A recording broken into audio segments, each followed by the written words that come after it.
Muy buenos días, estamos en Revivados por su palabra. Esta mañana, con la palabra de Dios que vive y permanece para siempre, revisamos lo que nos dice el libro de Primero de Samuel, capítulo 31. Terminamos un libro más de la Biblia, ¿no? Un libro muy interesante para meditar, ¿no? Hemos hablado de 3 personajes principales en este libro, solo como para recapitular, ¿no? Está Josué, el último de los jueces de Israel, una persona que está alineada con los propósitos de Dios y entiende que el gobierno de Dios es primero.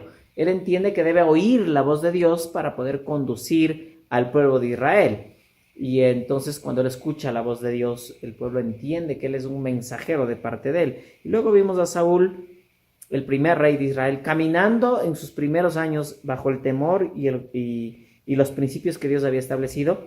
Y luego a la par se levanta David, que es ungido también como rey.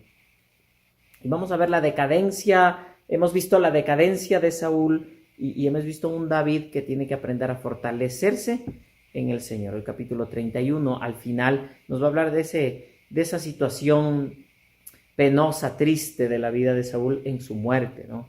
El final de sus días fue algo muy triste para él, ¿no? Él está en el campo de batalla, los filisteos que se confederaron para atacarle, se dieron a la batalla, ¿no? Y eso fue una mortandad, dice el verso 1. Los filisteos fueron a la guerra contra Israel y los israelitas huyeron ante ellos.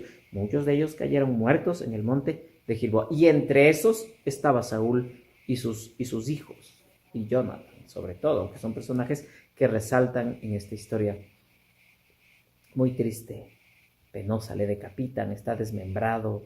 Ellos van a dejar, los filisteos van a dejar las armas ahí hasta Arte, una de las diosas principales de ellos, ¿no?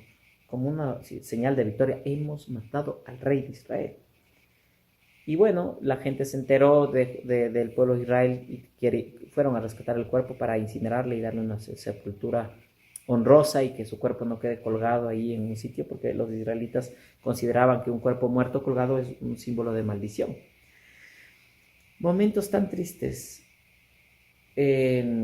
Los contrastes nos muestra el libro de 1 Samuel, los últimos capítulos. Contrastes. Hombres que dentro de su corazón maquinan el mal y el orgullo es lo que sale a relucir, y por otro lado hombres que pueden con humildad acudir a Dios y entender quién es Él, en el primer caso Saúl y en el segundo caso David. Contrastes. Dios nos pone en estas historias en la palabra para que nosotros podamos entender cómo es que debemos vivir, cómo debe ser nuestra vida cristiana.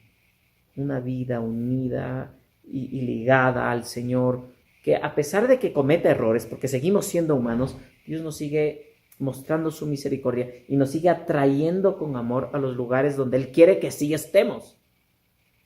Pero cuando el corazón se vuelve orgulloso, ya no hay punto de regreso. Y eso le pasó a Saúl.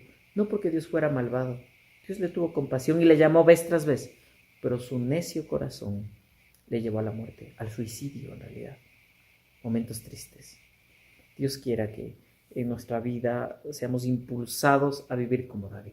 Vamos a orar. Querido Dios, aquí estamos nuevamente enfrentados al desafío de este día. Oh Dios, pero conscientes de que necesitamos vivir sabiamente, con humildad delante de tu presencia, entendiendo que tú tienes que gobernar toda nuestra existencia, Señor.